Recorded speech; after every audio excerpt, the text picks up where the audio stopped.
Assalamualaikum, teman Afizah. Kali ini kita akan menggambar dengan mudah dan cepat. Ayo siapkan kertas dan spidolnya. Tonton video ini. Saya jamin pasti kamu bisa. Buat garis lonjong. Buat garis lengkung kanan dan kiri.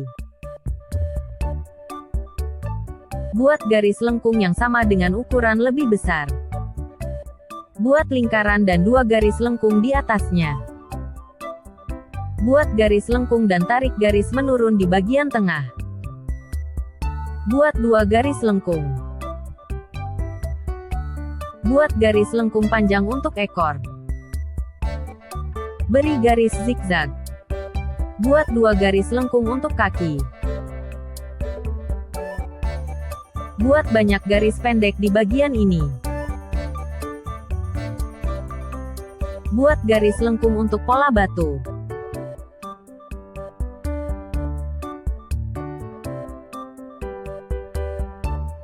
Buat garis bergelombang untuk awan.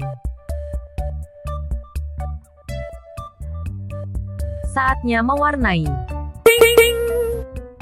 Coklat muda. Coklat. Abu-abu. Hitam. Abu-abu tua. Krem. Kuning. Biru.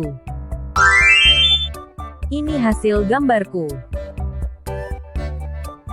Buat pecinta channel Afizah DIY, jangan lupa like, share dan subscribe channel Afizah DIY.